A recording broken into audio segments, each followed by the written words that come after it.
I will say, Marty, for the first time in existence, he is Schrodinger's person this week, because he occupies both the heel and babyface spot in my mind, because I'm like, damn it, you need to be with your friends. How could you betray your friends? But the other part of me is like, but he's gonna make Ring of Honor better, so... It's that, and like, he can work with AEW. AEW just has no reason to work with Ring of Honor, because they don't get anything out of it. Yeah, until Marty puts the boots to it, pulls up his bootstraps and really kicks ass. Although, apparently he is not head booker. That is still Delirious. So, uh-oh. Never mind. Never mind, then. Never mind, we're not going to Supercard. Fuck it.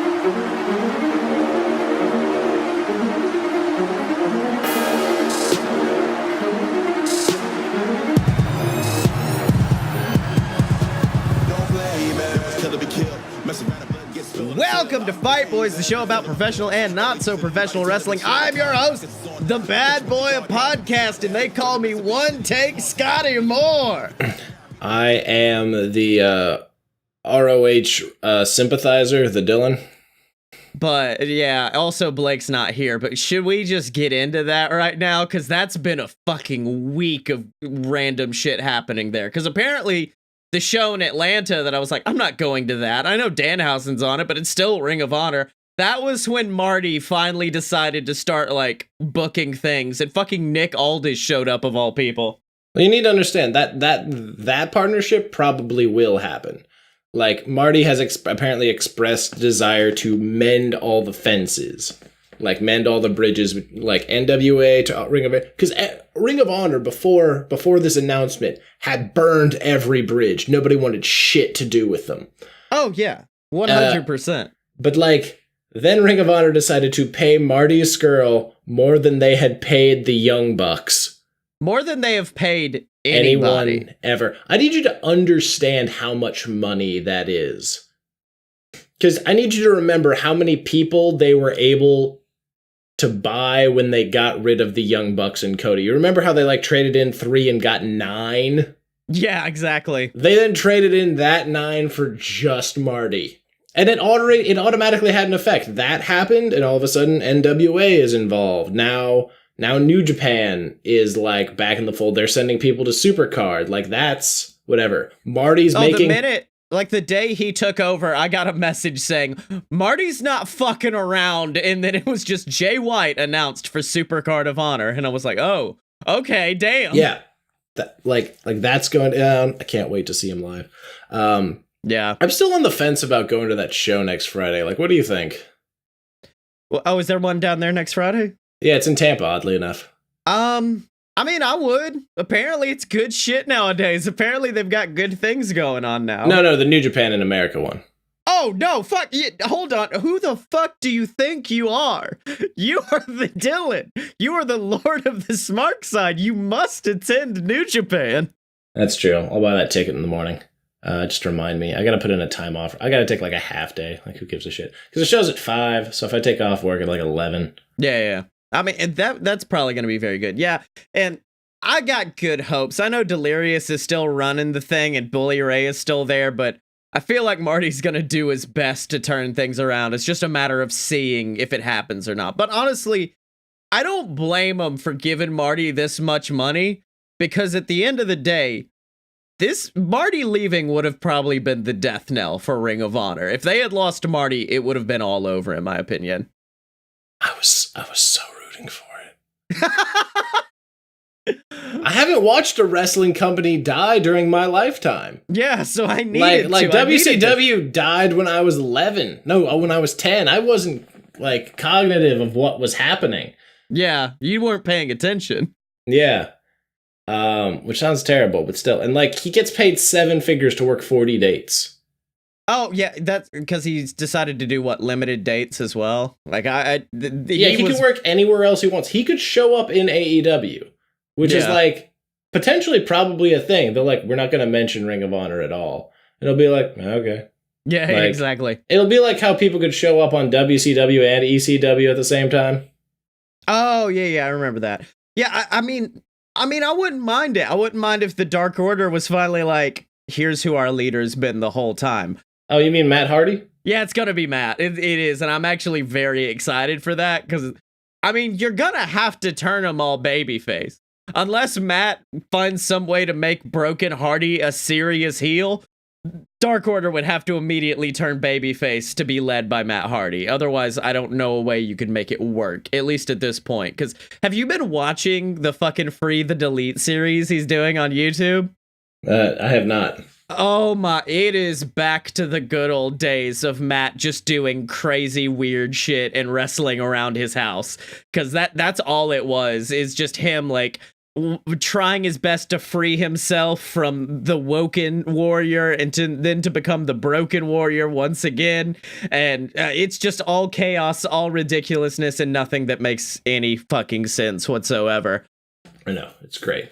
No, there was something else. No, that's gonna happen. I look forward to Brandon Cutler being the next, like, that. We'll get an AEW next. So basically, I gotta go to that New Japan show. I've just been waiting because I was like, I didn't really care where my seat was. It was this really weird thing of like, can I see the ring? I just want to see them. Because like we experienced floor seats for that CEO show and like it didn't really do anything. Yeah, floor seats, unless you are right by the guardrail, garbage. Just sit up top. It's so much better. Yeah, I mean, like if you can get a little like more center, that's probably about it. But like I need one ticket. That makes it so much easier at this point. Yeah, exactly. But yeah, no. The Ring of Honor thing, yeah, he's getting that. He's getting the money. He's mending the fences. Because apparently, like, New Japan wanted Marty for Best of the Super Juniors this year. And, like, Ring of Honor didn't let him. That was part of, like, the tension between them. Yeah. That's why Marty hasn't been in New Japan, like, almost at all this whole year since Rising Honor, which they didn't have this year, which I thought was going to be it. I thought we were finally rid of... I consider Ring of Honor at this point more cancerous than Impact. Oh, yeah, no, 100%. Other than a certain decision they've made that we'll talk about when we get into heels and faces of the week. No, Impact has been a lot better and a lot more willing to work with people than Ring of Honor has been. Yeah, and they've been like trying to they've been apologetic. They've been trying to do things. We have to like get into something later about that. Yeah, a certain thing. Yeah, that's been really good. Okay, and going back to AEW, super looking forward to these storylines with the exception of one, which we'll also get into later. Yeah. I hear WWE happened. Do you know anything about that? But I will say I'm proud of them because this is something, this is nothing but teasing what happens later, but they did take one of the dumbest ideas for a segment and actually make something pretty cool with it. Yeah, I remember that one. But also, don't come in Rusev's face. Don't come in Rusev's face or he'll come after you. Because, holy shit, how do you not have him get a win at all yet? Because once again, Lana and fucking Lashley pulled bullshit, and Rusev lost the second match in the storyline. And now you've got the Liv Morgan thing, but like you could have easily had Liv come out, interfere, stop Lana. Rusev, you know that's wins. How this goes. You lose twice, you win the last one, and then you win the feud despite the fact that you've lost twice. It's John Cena booking. Yes. I don't. Except in reverse. Yeah, I don't get it, man. I just don't understand. How on the bright side, Liv's really pulling off that new look. Good for her. Right? Damn, Liv! I do miss, like, manic Harley Quinn Liv Morgan. But that's just a personal preference. But, well, you have to think at some point they had to be like, hey, look, we've already got Alexa Bliss. We can't do this. Y'all are too close. How about you wear a pantsuit, but half of it's cut off? And she's like, I can fuck with that. Okay. And then Sarah Logan's got a new look.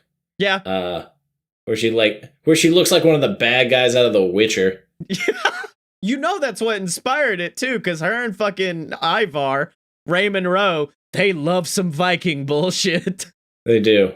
Bless their hearts. I was really hoping they would just let her be their manager. Oh yeah, because like they were all dressed the same. I was waiting for it. I guess they were like, they don't need a manager. I was like, they could get a female member. They're the Viking Raiders. There were female Viking Raiders. Yeah, see, I love Sarah Logan. I loved her when she was on the fucking indies before she even got to WWE. But now I'm like, hey, Can I see her at all and have her not just get her ass handed to her by Charlotte? Because that's a thing that's now happening. At least there was a brawl. It was a bit of a back and forth. Yeah. That's not over. It could be worse. You could be a Dana Brooke fan. Oh no, I couldn't do that to myself. I couldn't do that to myself emotionally. Also, Seth Rollins has pissed off more Christians, and it's reminding me of Straight Edge Society when Punk came out and the woman was screaming. I'm like, you are not God, you are not God. Fuck it, like this. You're the devil. And then I looked over at Gallows and I was like, we made it. Because Rollins is now the Monday Night Messiah. And I didn't hear any backlash from that.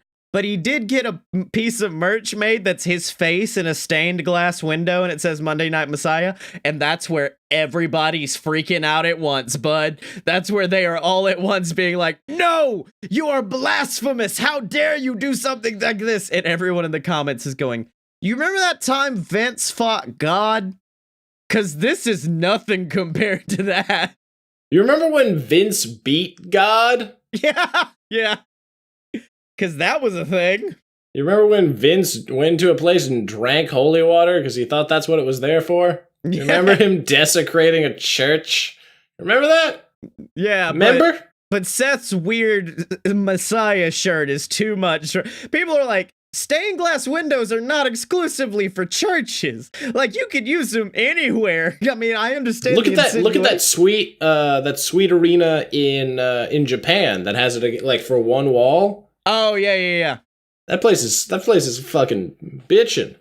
I mean, he did recruit like some people, like that storyline is developing, but yeah, no, I'm waiting. It's gonna be great. Yeah, I've yet to watch any Seth promos because I still have the taint of bad babyface Seth in my mouth, so I'm like, I don't want to deal with this, but I feel like it is really weird that everybody in WWE is better as a heel. Oh yeah. Is there any, maybe John Cena, like... No, you never saw him as a heel. I mean, other than, like, rapper Cena, which is not real heel. I don't know. Is there someone who's better as a babyface? I can literally not think of Kofi, I guess? The New Day? Yeah, New Day, that's what I was about to say. New Day, probably, although... But they liked being heels more because they loved yelling at children. Oh, yeah, they talked about that on this week's New Day pod. Which I can back, but no, there's, like...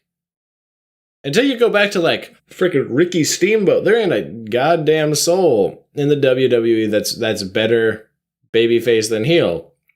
Like, think of how poorly you have to be booking for that. Yeah, exactly. Or recruiting at some point. Like, it's a matter of... No, it's the writing. Like, you don't... The baby faces aren't interesting. They're all bland. As soon as somebody becomes a baby face, they lose all of their, like...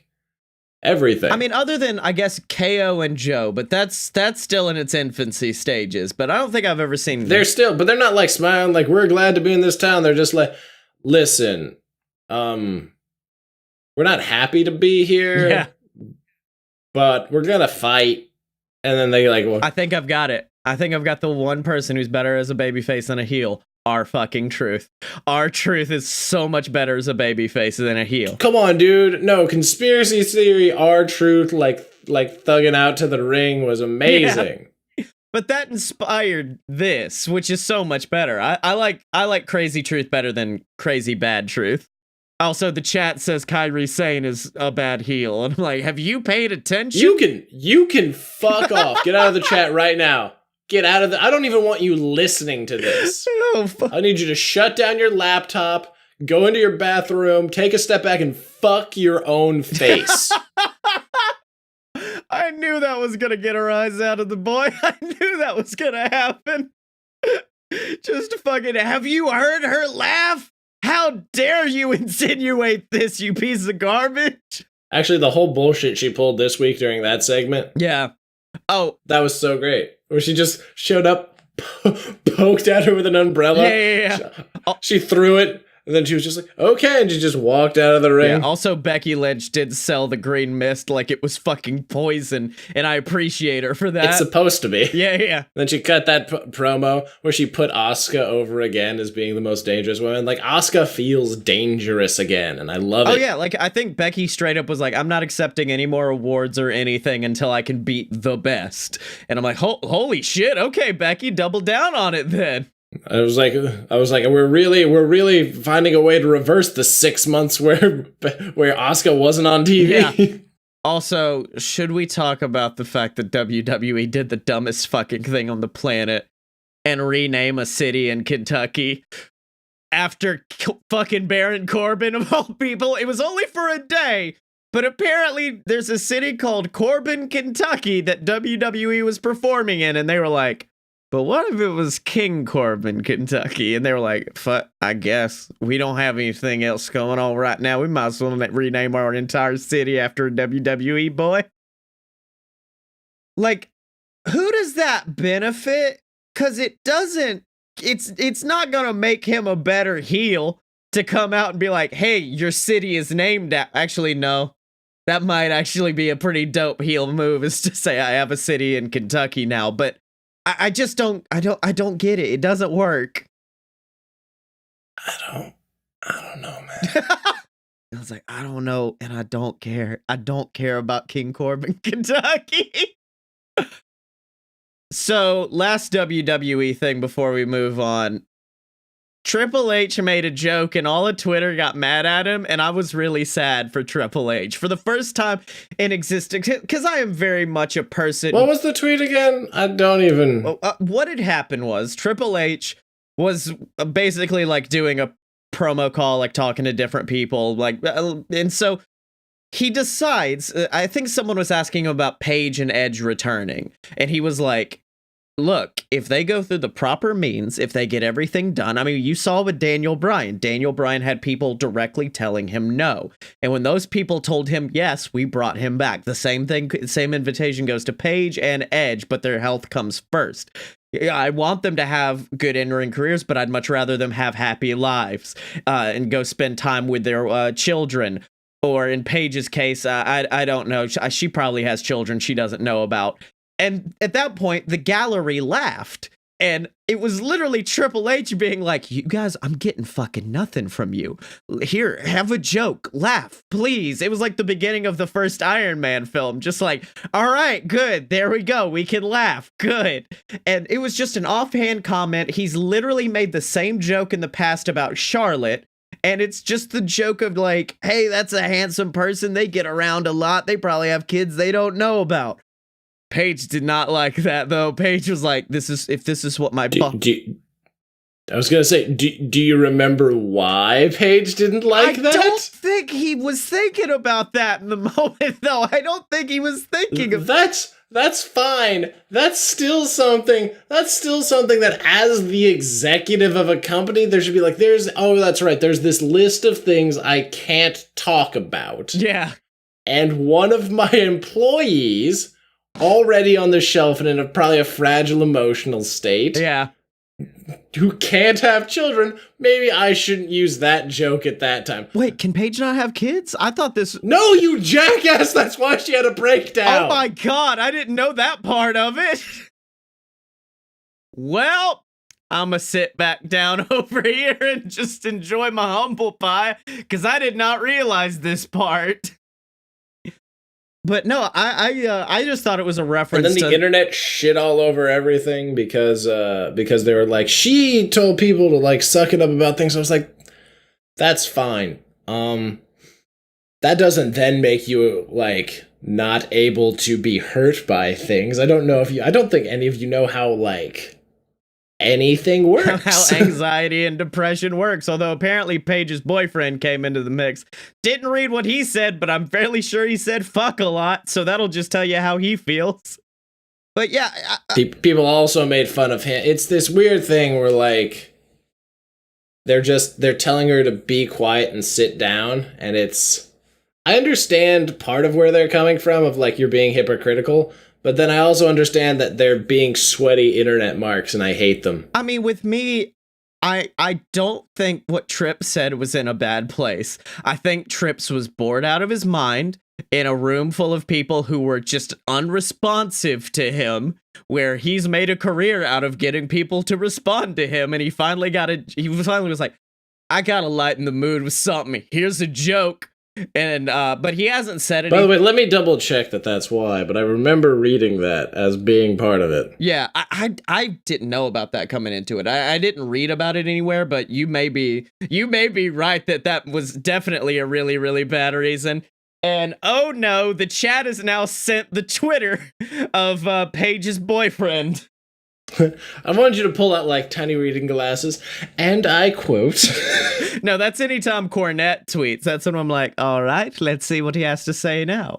Oh, whatever you just sent me doesn't exist anymore, so homeboy might have just stone cold deleted it.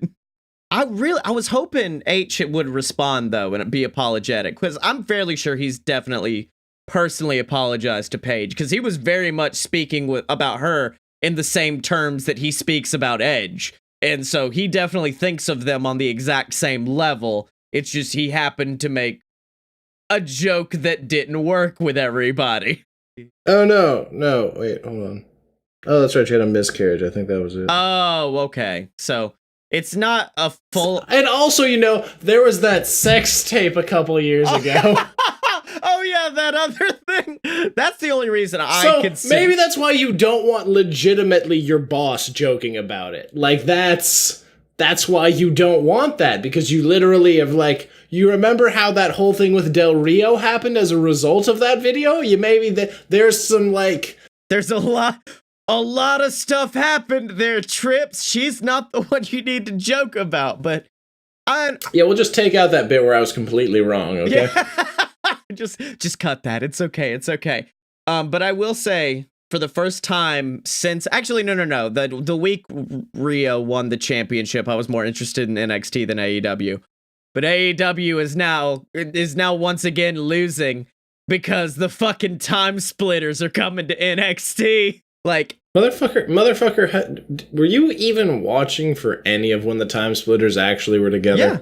Like, not actively, but like enough to, like, because they had matches with like the Bucks and shit, so I would watch for that, and that was it. That was about it. But like, I knew of them, and I've always loved Kushida because I love Back to the Future, and so the minute they announced that, I was first like, wait, had they signed Alex Shelley? Wait, when did they sign Alex Shelley? And then I looked it up, and they're like, no, this is his debut. It's coming in as half of the time splitters, and I'm like, okay. I can fuck with that. That's cool. My biggest criticism of Kushida is that he doesn't have a personality outside of I really like Back to the Future. I mean, that's all I need. I don't know what you need, but okay. I don't like depth of personality. That's a deep personality. He likes the first one, the second one. Also, screen cap of what Ronnie Paige's boyfriend tweeted, "Hey WWE, you should be embarrassed and ashamed of yourselves for letting someone like Triple H run your company and publicly disrespect one of your divas." Well, kind of just did it because she's not a diva anymore. Biased or not, I hate watching her cry over you. Hasn't she been through enough? And I understand that. I don't think he was attempting to disrespect her, and I want to say give him a pass, but I give him a pass. Also, they did... The next image does involve a headline reading, Ronnie Radke creates joke out of 9/11 on Instagram. So, I mean, he's not in the same position as Triple H, so it's not fair to compare it, but still, that's rough. Yeah, but if we start talking jokes, then we have to start getting into the Daniel, like, the Jimmy Carr argument, Jimmy Carr argument of like, when is a joke like offensive, and then we have to start having that debate. And the main thing is that somebody's boss made fun of them, somebody they personally knew, like, and were semi-close with, and that's part of where this comes from. On the internet, when you tell somebody, hey, suck it up, it's a lot different than if I told you and you were in a bad spot. Yeah. Like, something like that. That would be really shitty. Yeah. Damn, I was I was expecting New Japan Boy to get a lot more out of the fucking time splitters, but you're like, yeah, it's okay. They like Back to the Future. That's cool, I guess. You need to understand, like, they're really good wrestlers, but as a team, they're doing most of the Machine Gun's moveset. You know that, right? Yeah. Basically, WWE was like, let's bring in the Machine Guns for this. What do you mean one? Didn't, oh, fuck, I can't believe I can't remember his name, but didn't he retire? Chris Sabin retired. Yeah, that's what they're like, let's bring in the Machine Guns. Sabin retired. Fuck, okay, Time Splitters, I guess, is close enough. Let's do this. Dude, if they could get Alex Kozlov to come back to reform Forever Hooligans, that would be it for me. Oh yeah, I could see that. Where he does the Russian dance, but he kicks people in the head. Marked for that spot so hard. I like you've got that you marked for of a guy dancing while kicking people, and my version of that is Danhausen playing Tequila, and then nobody got it either. You could tell at the end people kind of did when he yelled Tequila, and they're like, oh, is that what he was doing for the last minute? Yeah, exactly. Because like at an indie show, he'll play, like the song will actually play over the comment, he'll be dancing to it and then kick appropriately. But he instead just had to get on the apron and be like, man, I love Danhausen so much. He's my favorite because he's essentially taken the piss out of all the creepy indie wrestlers. The indie wrestlers who are like, I'm the dark one and I'm the evil Ghazi, basically. He's taking the piss out of them and being like, what if instead you were just like full on 1930s evil villain? And like, it's so good. Like, that's the reason I'm willing to stay up until midnight to do WrestleMania weekend. You guys might just leave and have to pick me up at a hotel room the following day, but I'm still gonna do it. I don't care. And if I can afford to get there, the only way will be through our lovely patrons at patreon.com/a-load-of-BS. That's a website where you can go and support the BS Boys and, more importantly, the Fight Boys. And you get shouted out on the show of your choice every single week, like that absolute son of a bitch, Ghazi and Eric Fulmer. And you get access to exclusive shows that can be found nowhere else, like Wrestling History X. The first episode of it dropped last Wednesday. If you're listening on iTunes, there's a preview of it already in your RSS feed for you guys to check out. I talk about the summer of punk. I get way too passionate, and it's really, really good. I'm more proud of that than the majority of work I do for JWF. So you guys need to check that out by donating at patreon.com/a-load-of-BS. Now, Dylan, I still need to take the time to watch the stuff for that thing I'm gonna do. Oh yeah, the Kenny Omega one. Yeah, I've been busy, and then every time I forget about it. Like, I straight forget. Yeah. I'm reading a book right now about how to be an effective boss. And I'm like, how do I incorporate this to get Dylan to do the fucking Kenny Omega thing? It's all I need. There's no... I feel like that isn't actually, because you haven't talked to me about it once. No, I'm waiting. I'm waiting to implement it. I have to read the whole book. There's not a section on Kenny Omega yet. You fool, it's at the end, of course. Look at the index under O for Omega. No, it's Omega, so it'll be at the end. God damn it, Scottye. But who are we tweeting this week? Who must we pester? Because at this point, I've got so... Well, we should tweet Chris Statlander. Oh, fuck yeah, I'm down with that. Because I've already got so many Twitter things going on between trying to go to Disneyland with The Rock and also... kicking DDP's ass. Let's redo this. Failing to get the Rock is actively ignoring you. It's like Chuck Taylor on steroids. Literally. Also, I might be kicking DDP's ass in the future, and it's going well so far, baby. Now what are you up 2 pounds? Oh yeah, 2 pounds of pure muscle. I didn't know bullshit counted as muscle. Okay, so Statlander, what do we need to tweet her? I don't know. You're like, I know this is my bit and everything, but like, fuck it. I don't know. Enjoyed the intergalactic lights in Miami. I don't fucking. Yeah, I don't. Fuck it. Fuck. Hey, go come out of. You normally just start winging it without me saying anything. I don't have anything this week. I mean, if you were like, hey, Chuck Taylor, fucking Razor Ramon somebody into the swimming pool at Bash in the Beach, I'd be able to get that. Dear Statlander, your moveset is out of this world. There we go. Hashtag Space Watch. Hashtag follow us, please.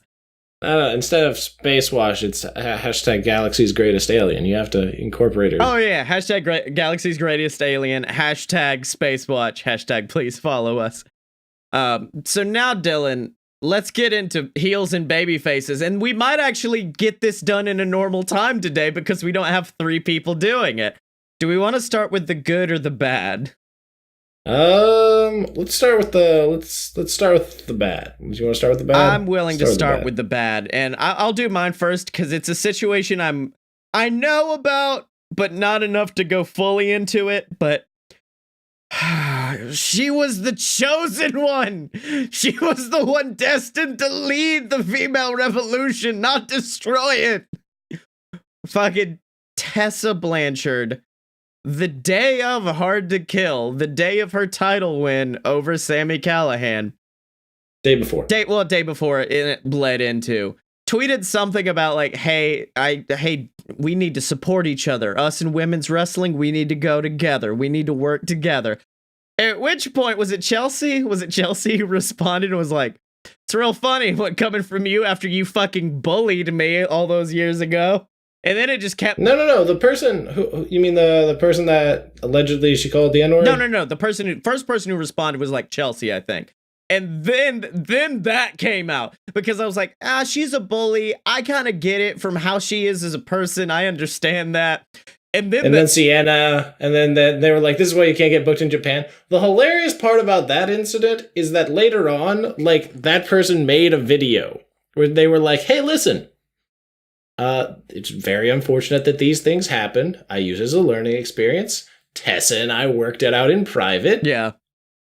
Moving on. And, like, the internet couldn't accept that part. They're like, she still said the N-word.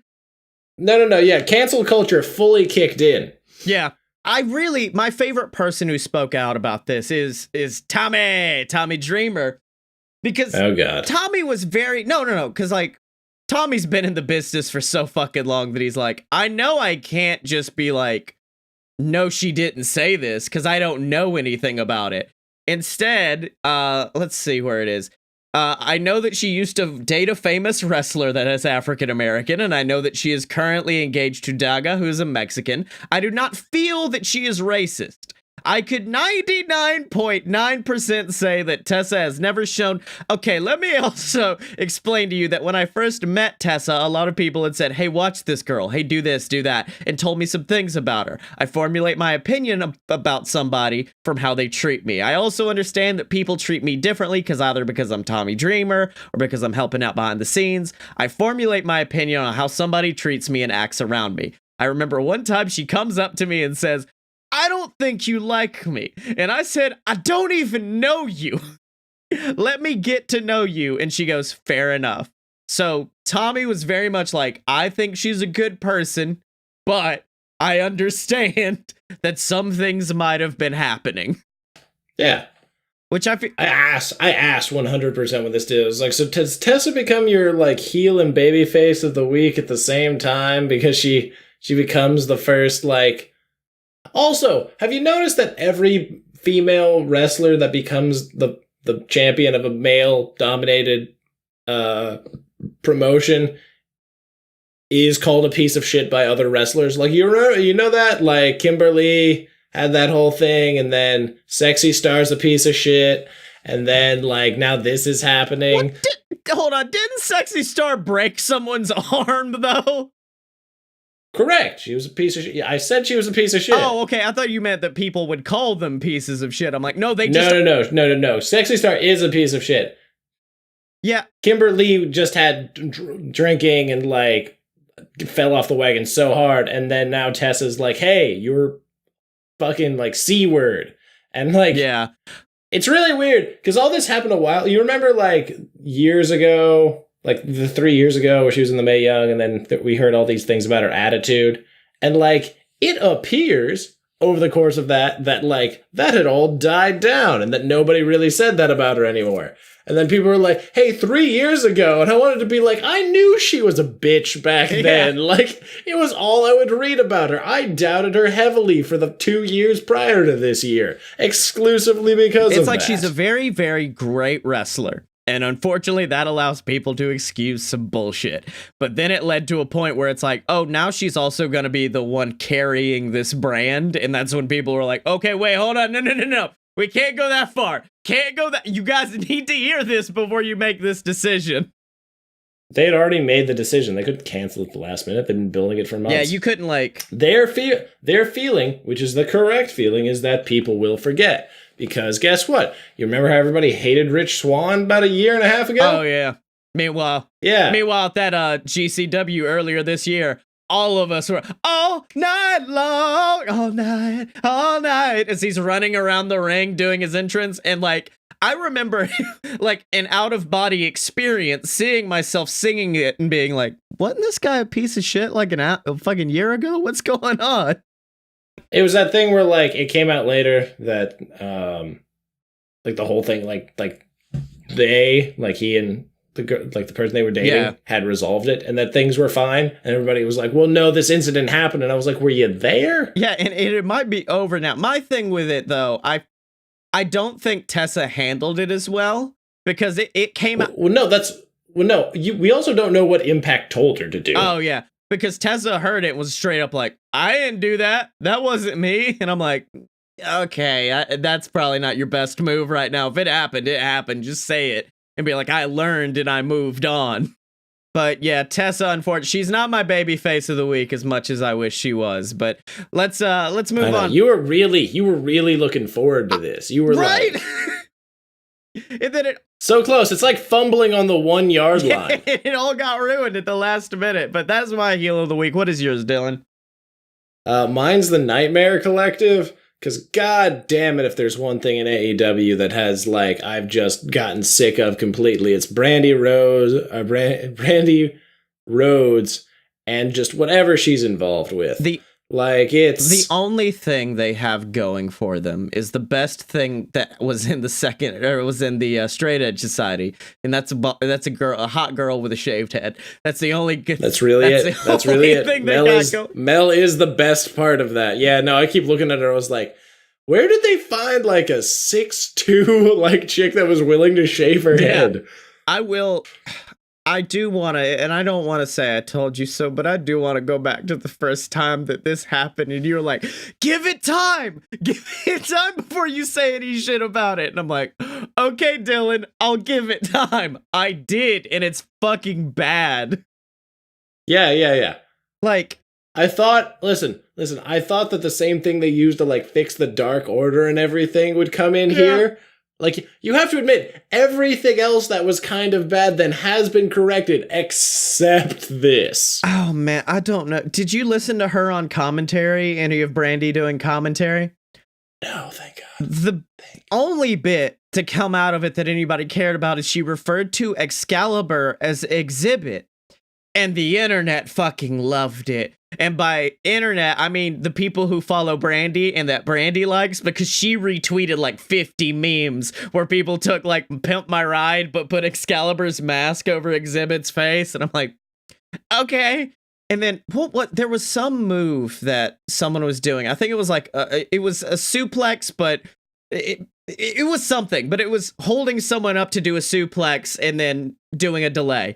And she's like, why would you delay it? Just hit him. Just finish the match. It doesn't make sense. And I'm like, Excalibur, that's the point where you tell her it causes the blood to rush to the head and then discombobulates them on the way down so they're dizzier. Nope, silence, because Brandy would not stop fucking talking. It was obnoxious.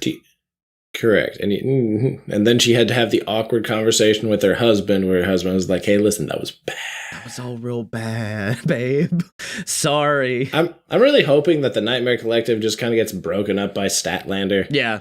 And like Sheeta. And like, I just want Kong and Mel to be a thing where they just like have each other's back. Because there's no alliances among the women's division, which is really weird. I mean, like, there's the There's like 18 alliances in the men's division. And 15 of them are spooky. The majority of AEW teams are all spooky boys. In fact, that's just 2. Well, somebody No, hold on. I think there's a third, isn't there? Dark Order, Nightmare Collective, Butcher, Bunny, and Blade.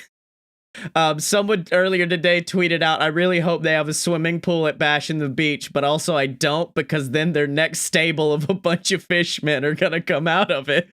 That's why I want Nightmare Collective to go away, because like then it's just 2, and then they're complete polar opposites. There's this weird cult, and then there's like these legit like The Hills Have Eyes meets like Peaky Blinders almost. Yeah, Peaky Blinders like meets a Western. Yeah. Like all that comes together. And I'm totally cool with that. Allie's never been more interesting than right now. And it's not just the tight leather pants. I was about to say, I know where you're going with this. I do.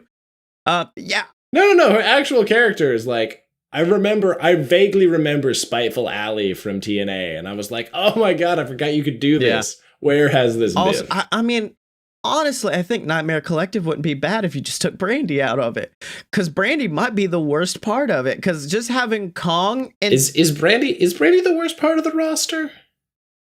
Oh no, I think you're right. I think Brandy's the worst. Because at first I was like, well, what about the librarians? Oh, wait a minute, no, they're the fucking greatest. They're adopting the fact that they have a bad gimmick and just running with it, and it's worked. Because now they split it off. They made Leva face, they made Peter heel, and like now they're fighting. Basically, they're bickering, and it becomes like a weird brother sister thing. It's fine, people, whatever. I'm like, yeah, I think it's Brandy, because I was like, maybe QT. No, QT fucking killed it a couple of weeks ago. I got no clue. QT's like main event tomorrow, bro. Come on.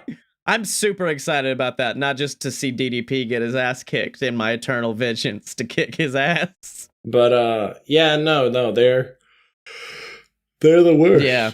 But now let's get into things that was quite the opposite of the worst. Our baby faces of the week. Would you like to go first, or?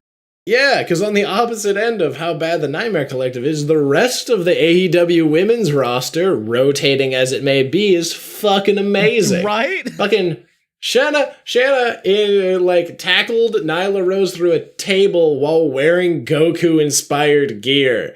Like, Big Swole shows up. She hasn't been on TV as much. I miss Big Swole. I love Big Swole. That was the first. Big Swole's awesome. Sheeta's fucking amazing. And Nyla's, like, destroying things. Riho's pulling this weird act of, like, being the tiniest.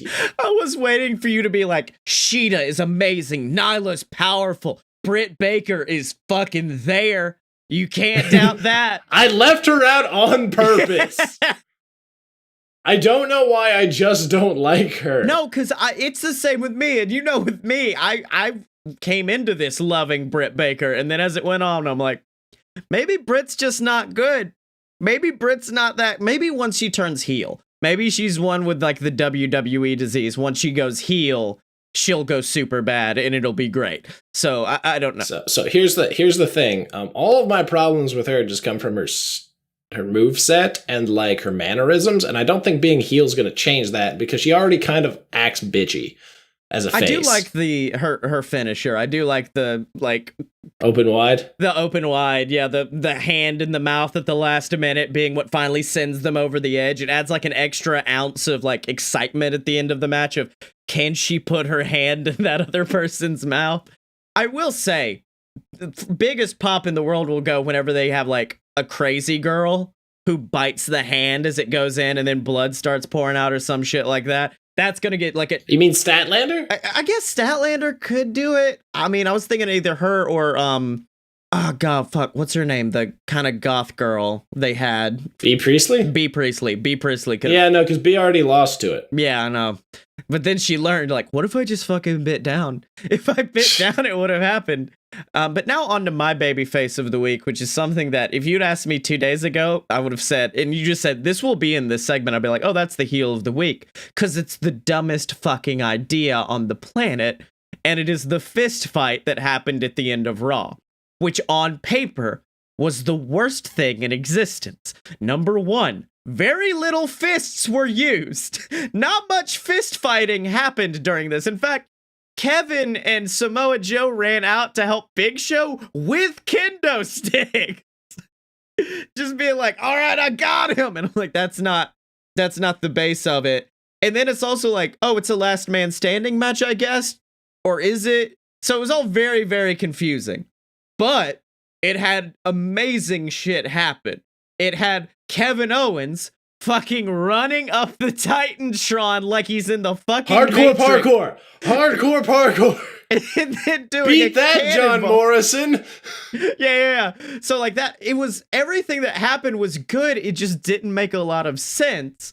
But my favorite moment of the whole thing was the match before that was Buddy Murphy versus Alistair. And the whole thing is Buddy Murphy being like, how do I beat him? I've got to beat him. I've got to find some way to beat this tattooed fuck.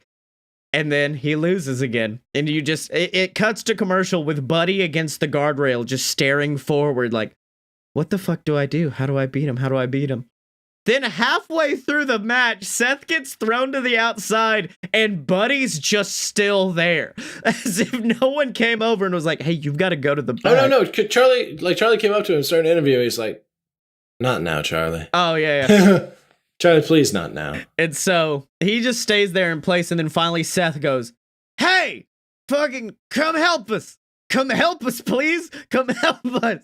And then 2 minutes later, bam, hits Big Show right in the dick, takes him out. And that was the only way this could have went off the air with me caring about this at all, because Seth in the AOP makes no sense. But if you start adding Buddy Murphy, it almost becomes like the Inner Circle, where separate, they don't make sense together, but they do once it actually happens. So I feel like if Seth can build... They have to recruit one more. It has to be 5. Yeah, they have to recruit one more, otherwise it looks a little bit weird. Although apparently the babyface side is getting Ray. But I know it's not Survivor Series, it's the Royal Rumble, but 5-on-5 seems like the best way to do this, and have Seth keep running wild with whatever he calls his fucking flock of followers behind him. But I know the thing is that like it's so much better if it's for me when it's just Joe and KO. Oh yeah, like the more people they add, it's like and Big Show and Rey Mysterio and probably Aleister Black, and I was like, I don't want the last 3/5 of this. Yeah. I just liked KO and Samoa Joe together. Why couldn't we stop there? Can they face the Viking Raiders? I don't want the Viking Raiders to be beating up jobbers anymore. Yeah.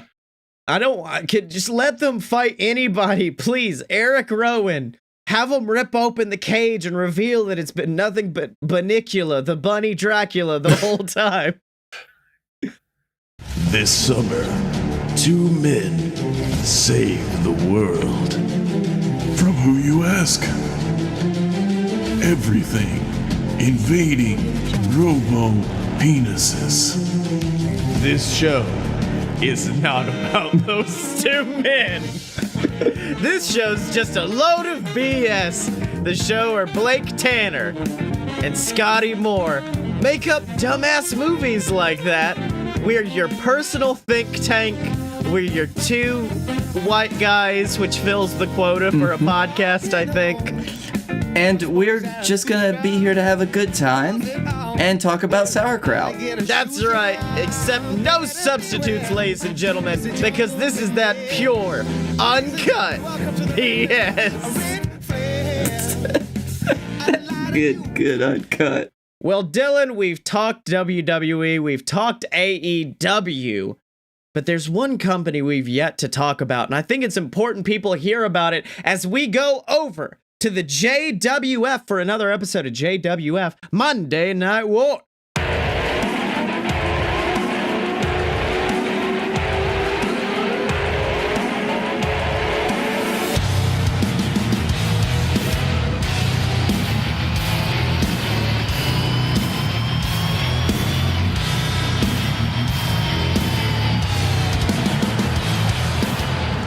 Welcome, ladies and gentlemen, to JWF Monday Night War. I am your host, Silver Spoon, joined as always by a man who's been known to rumble in the jungle. It is Captain Tibbs. I love the jungle and rumbles. That's right, Tibbs, and we are on the road to one of the biggest rumbles in the entire JWF year, the JWF Regal Rumble pay-per-view, which is, of course, headlined by the Regal Rumble match. 20 men enter the ring, but only one man can survive. But if he does, he gets the ultimate prize, Tibbs. That's right, Sills. A shot at the JWF Championship. At none other than WrestlePalooza, the biggest shindig of the year. Let me tell you something, if we're on the road to WrestlePalooza, I mean, doing the Regal Rumble is putting your foot down on that gas pedal, I'll tell you that right now. That's right, Sills, but the road to WrestlePalooza is gonna go through a jungle that you gotta rumble in. That's the bit. Okay, that's the thing, Tibbs. But Tibbs, I want to talk to you about something that's been happening in the past, and it is the disintegration of one of the biggest tag teams we've had here in the JWF, the team known as the Rat-Sensation, Rat Boy Connor and Victor. Of course, this all started a few months back during an amazing ladder match, where, of course, the winner would get an opportunity to face our champion, Mamoa Curry. And it seemed like Victor, one half of the Rat-Sensation, had won that match. But Connor, his tag team partner, climbed that ladder, tossed him from the top, and took the opportunity for himself. And it's only been downhill from there, Tibbs. I know, Sills. You gotta think, Connor's just gotta let this go eventually. Let Victor go on his own way. Victor, that Kiwi from Middle-earth, he's just gonna go places if they let him. That's right, Tibbs, and he is actually in our ring right now. And I think he's gotten sick and tired with this entire Rat Boy Connor situation. Let's hear what Victor's got to say. You know, I thought that leaving Connor would be the best thing I could do. Thought it would save me from the constant annoyances and the pain of being forced to team with a buffoon. It would save me from being held back, you see. But as we found out last week, apparently it doesn't matter if I team with Connor or if I'm fighting him. He's gonna find a way to hold me back from what I deserve. I don't blame him, honestly. I don't blame him for being jealous and wishing that the JWF universe treated him the same way they treated me. But you see, Connor, the JWF universe doesn't love me because I'm Victor. They love me because of what I represent. I represent hard work. I represent dedication. I represent everything that makes a mockery of every time you step in the ring. So, why don't we settle this whole thing once and for all in a match at the Regal Rumble, alright? You'll finally get the opportunity to show these people that you're the Connor I once knew. You're the man that worked hard, the man that fought for what he wanted, the man that used to be the man that was my brother. What do you say? Oh, well, Tibbs, I don't know. I mean, this is a very big offer Victor's making here. It's a big match at the Regal Rumble, and you gotta think, Connor's in the Regal Rumble match, as is Victor. I mean, as he referenced last week, they were in a match to determine who would get the second win. Their brawling led to both of them being DQ'd from that match. Honestly, Sills, it's more than Connor deserves. Victor shouldn't be giving him the time of day at a pay-per-view this important. That's right, Tibbs, but there it is. The music of Rat Boy Connor, and he is coming out. And let me tell you something. I mean, Connor almost seems excited. He seems happy about the idea. He is smiling. And I mean, I wasn't expecting this out of the Rat Boy. Not at all, Sills. He looks almost excited to be doing this. Well, let's hear what he's got to say. Oh, Victor, my man. That was certainly a sweet little message to all of these idiots out here. But you see, the truth is, you've been wrong from the very beginning, my man. You want to talk about how I don't want to work hard. I don't fight like I want to win. But the truth is, I don't care about working hard because I don't need to. When I walk into a building, it don't matter if I worked out that morning. It don't matter if I won my last match. It don't matter if I pay my rent on time. All that matters is that Connor is there, and that Connor is a star. You see, Victor, that's the difference between you and me, baby. The difference between me and these inbred hillbillies out here. You see, you all have to work to get to where you want to be.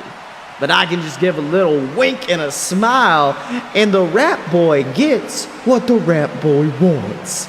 Because I am a star and you're not. You see, you want to talk about my ego. Talk about me being jealous, when in reality, you've been jealous of me since day one. And why is that, huh? Because I'm the star and you're not. But if you want to end this, if you want to show these people who the real star of the rap ascension was, I'd be more than glad to beat your ass up and down this arena at the Regal Rumble just to prove to you the fact that's been haunting you and your little brain since day one.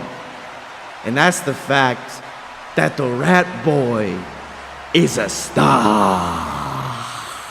Can we cut him off? Can we just cut the mic? I don't know, Tibbs, but it looks like the Rat Boy he's made the ultimatum. It's honestly a battle of egos at this point, because in my opinion, I think he's right. Victor has definitely acted a little bit jealous of Connor in the past. Connor coming out with his flashy outfits, with his rave butter, with all this chaos. Meanwhile, Victor just kind of walks to the ring, not much of a reception from the crowd, so you gotta think there's been some animosity growing there. Of course, Sills, but Victor wants to go on his own way now. He wants to show the people what he can do. Connor is still making that noise in the ring, even though he turned his mic off. Yeah, Tibbs, it's not a pleasant noise for people to hear, but he is definitely still going, Tibbs. And speaking of people who are going to keep going, let's talk about everybody going into this Regal Rumble match. We got people like the King of Flavortown, Guy Fieri, like your son, Chuck Tibbs, like the man who won the second wind opportunity last week, the man known as Sam Adams. Sam Adams, of course, winning. Not my first choice, Sills. It did outlast my favorite two people in the company. One may or may not be my son. That's right, Tibbs. But of course, that second win opportunity gives Sam Adams the opportunity to enter the Rumble match twice. If he gets eliminated early on, he can come back later, try again. I mean, in the past, we've seen this yield major results for the superstars who have gotten it, and I think if anybody can take the best advantage, it's Sam Adams. Of course, Sills, because Sam Adams has a damn team behind him. What's it gonna take? Spider fucking Lockhart coming out, distracting somebody, getting them flipped over the ropes? Goddamn Spider Lockhart, motherfucker. I mean, you're absolutely right. I mean, Sam Adams, he has got not only Spider Lockhart, as you mentioned, but also the former JXT champion, Houston Longhorn, joining him. They've formed a team known as the Wild-Eyed Southern Boys, but you gotta think, they've not only been looking after the Regal Rumble win, they've also been looking after the JXT tag team titles, assaulting our champions in recent weeks. I mean, they've taken out the Hammerman. They've beaten down Griffin Clouds and Justin Clouds more times than I could think. Of course, Sills, they've got an agenda, and they're just gonna disrupt the show until they get a shot at it. And it's really pissing me off because it's affecting my booking. That's right, Tibbs, but we have actually got one half of the tag team champions, Griffin Clouds, one half of the VWO backstage with one of our top interviewers. And I think he's got a message for the Wild-Eyed Southern Boys. Let's have a listen. Hello, everybody. Honey Pot McVape Lord Cloudblower III here, with the men known as the VWO. Now, boys, in recent weeks, you've been constantly taunted by the newly formed tag team of Houston Longhorn and Sam Adams, the Wild-Eyed Southern Boys, and their new manager, Spider Lockhart. It's clear to me and everybody in the JWF universe that these attacks aren't coming for nothing. They clearly want a shot at your JWF tag team titles. How do you respond to this? Why don't people just ask anymore? Honey Pot, my boy. Honey boy, my pot. Come here, buddy. I mean, honestly, why can't anyone just try and ask for a title shot? It'd certainly be a lot easier than this whole song and dance. All of these boys are leading us down. A whole lot less cracked heads and a whole lot less broken limbs. You see, when we won these titles from the Dynasty, we told the JWF Universe the truth. We told them that we were going to be making the tag team division something worth seeing again. We told them that we would take on any team at any time, whether that be main roster team or even teams from JXT. Whoever wanted to fight us, we'd fight anyone. Why didn't they just ask? Why did they decide to attack me, my brothers, and my whole family? Come on, guys, it's so simple. Oh wait, I'll tell you why. They're scared. The Wild-Eyed Southern Boys are scared to face us 2-on-2 at 100%. They're trying to break us before we even make it to the Regal Rumble. They're trying to wear us down physically, mentally, and even emotionally. Only problem with that is the VWO cannot be broken. Even when we try to destroy ourselves from within, we only come back stronger. History has proven that time and again, hasn't it, honey boy?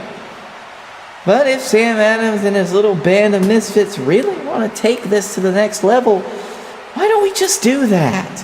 Why don't we just get a space to play in? Come on, boys. You want a title shot? You got it. But the fact of the matter is, we won't give these titles up willingly.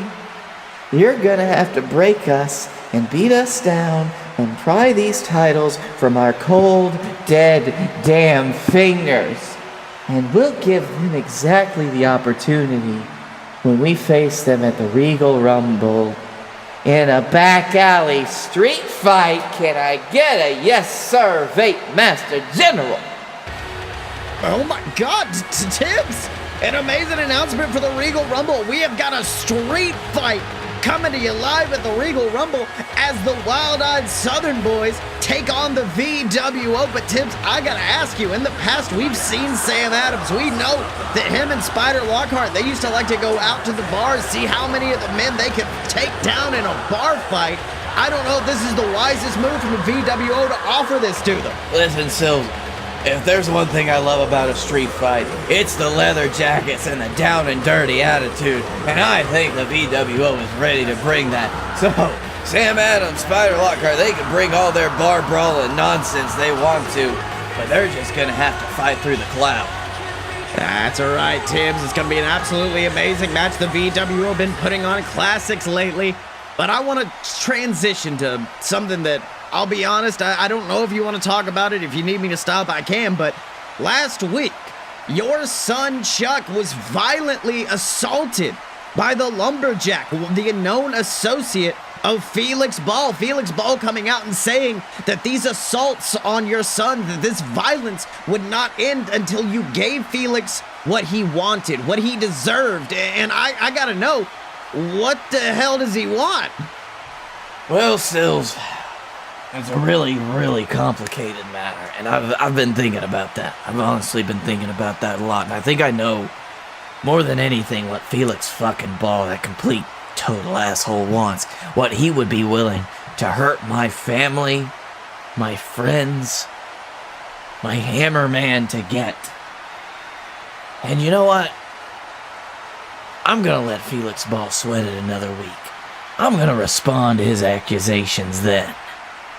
Oh, well, it looks like we've got something made for next week, ladies and gentlemen. Captain Tibbs finally responding to Felix Ball, possibly actually giving him what he wants. Who knows? But you're going to have to tune in next week to find that out. But before we get there, we've got to go to our main event of the evening, Tibbs, as our champion, Mamoa Curry, takes on 1/3 of the Dynasty, the man known as the Dylan, in a match that was made last week by the leader of the Dynasty, Scottye Moore.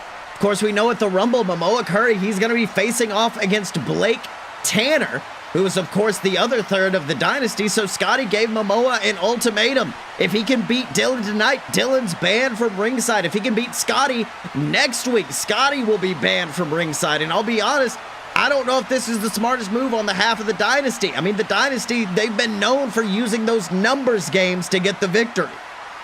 And this is the thing that the dynasty has got to fight for. They've really got to get the numbers game in, because that's all they've been relying on. And you got to think, with the Dylan and Mamoa Curry having such a storied history, this is going to hit a personal chord with the Dylan.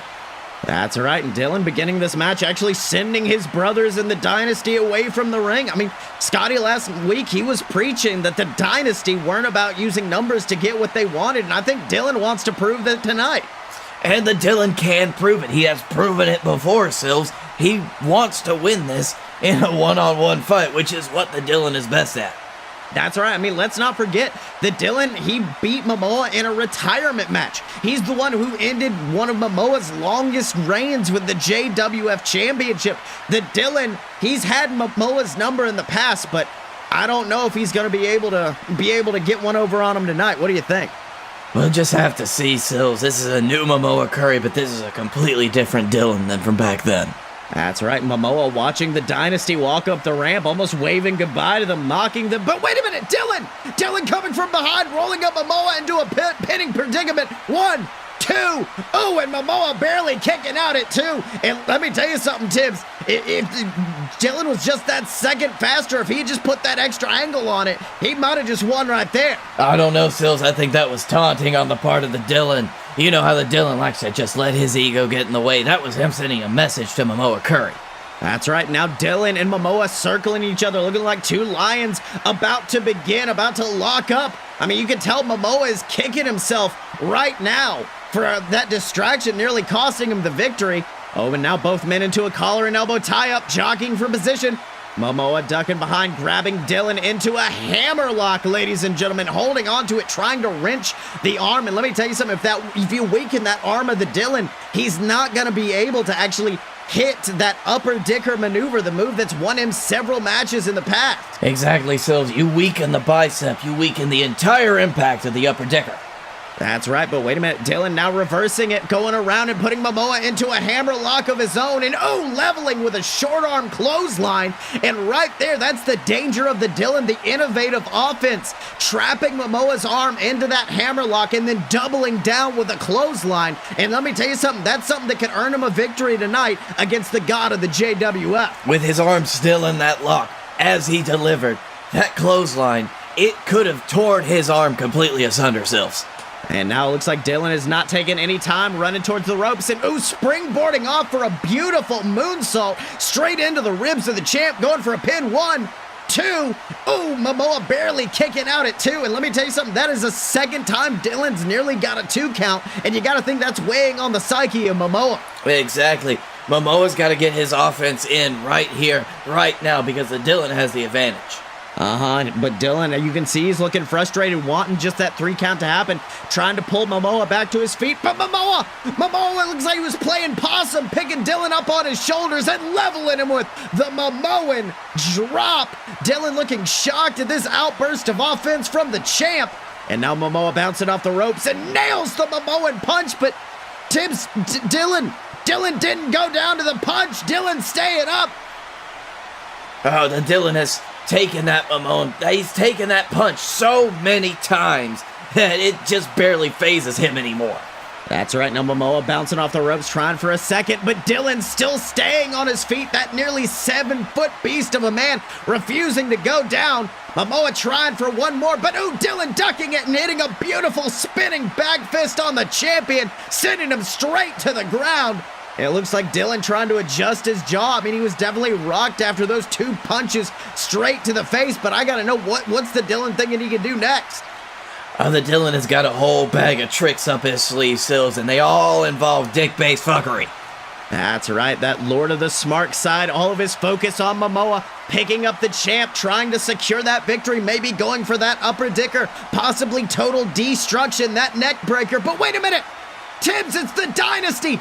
Blake Tanner coming down to the ring, distracting Shibata. He's distracting him. He's avoiding looking at what's going on the other side of the ring as Scottye Moore slides a steel chair into the ring for the Dylan. What in the world are these men thinking, Tim? Damn it, Sills. They're doing the same thing that they're doing. They're trying to ensure victory through cheating.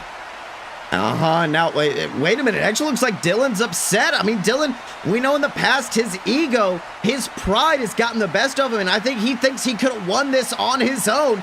Picking up the steel chair, telling the Dynasty to go backstage, telling him that he has this handled. And Tibbs, I'll be honest, I think the Dylan might be right. Dylan, he's fantastic. He knows he can beat Mamoa Curry. He's done it before. This interference by the Dynasty is completely distracting him more than it's distracting Mamoa Curry. That's right. If he defeats the champ, he wants it to be on his own terms.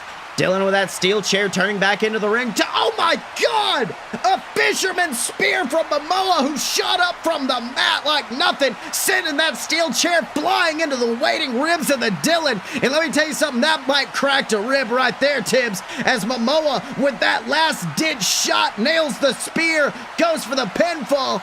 1, 2, 3. And ladies and gentlemen, it looks like the Dylan is going to be banned from ringside at the Regal Rumble for Blake Tanner's match against Mamoa Curry. And you know he's going to be happy about that, Tibbs. Mamoa Curry's happy about it, and I bet the Dynasty are kicking their own asses for trying to mess with the champ and just getting burned. Well, I think the person who's probably the most frustrated at this point has to be the Dylan. I mean, the Dylan, honestly, in my opinion, had that match won. He was getting ready to deliver some total destruction to Momoa, but then the Dynasty came out, interfered, interrupted the match, and it led to that spear straight into a steel chair, and it just took Dylan down. It was too much for him. It was, and now because of Blake Tanner and Scottye Moore, his fellow members of the Dynasty, the Dylan has an honestly undeserved black spot against his record with Mamoa Curry. That's all right, Tibbs. But of course, speaking of Scottye Moore, let's not forget next week on JWF Monday Night War, he is going to be facing off against Momoa. Another opportunity. Maybe Momoa can get some revenge for what they attempted to do tonight. But of course, if Scottye wins, he stays ringside. If Momoa wins, he's banned. But let's not forget the most important part about this whole thing. Mamoa Curry has never been able to pin or submit Scottye Moore in a JWF ring, and you gotta think that's playing on his psyche. This is gonna weigh heavily on Mamoa Curry. Of his great run that he has had, the match with Scottye Moore still weighs on him heavily. That's right, Tibbs. But of course, in addition to that, we are going to have your announcement, your response to Felix Ball after Felix has attacked your son, attacked the Hammerman, run roughshod on the JWF. Next week, you're hopefully going to be able to put a stop to it by giving him what he wants. I cannot wait for it, Silves. That's all right, Tibbs. But if you want to listen to that, if you want to hear about all that, you're going to have to tune in next time to JWF Monday Night War. All right, Dylan, it has been one hell of an episode. What did you learn this week? I learned Kiwis sell tickets. And I learned that the KO in parkour stands for Kevin Owens. So, Dylan, where can people find you on the internet? I am on the internet at Dick and Stormy. And yeah, and you can find Blake Tanner, our normal co-host, on Twitter at Blake A. Tanner. And make sure to check out the Darkroom Vidya, that is DARKROOMVIDYA on YouTube, to check out Blake and his friends' video game antics, and to find me on Twitter at Scottye Moore, SCOTTYEMO. Buy all my books on Amazon and check out all the other BS Network programs online at aloadofpurebs.com. And make sure to go to bit.ly/fightboys to get access to the Fight Boys YouTube channel. That's where you can find full JWF pay-per-views. You can find episodes of JXT, our developmental territory. A lot of great stuff waiting for you over there on our official YouTube channel. And thanks to Megaran for not listening to our podcast, so he doesn't know that we've been pirating his song for the better part of 6 months. And that song is, of course, Fighters. It was for Fighter Fest, and then we straight stone cold jacked it. So make sure to go support Megaran and to support us either on Patreon by picking up some merch at merch.loadedpurebs.com or by just leaving us a review on iTunes, Podchaser, wherever you get your shows. It would mean the world to us. Or, of course, just tell a friend who loves wrestling to check out the Fight Boys. And as always, you can find us at loadedpurebs.com. Step up to the merch table at merch.loadedpurebs.com. Find us on Facebook, donate to the Patreon, subscribe on YouTube, and remember to follow us on Twitter at Fight Boys Show Statlander, because when you're a Fight Boy for life.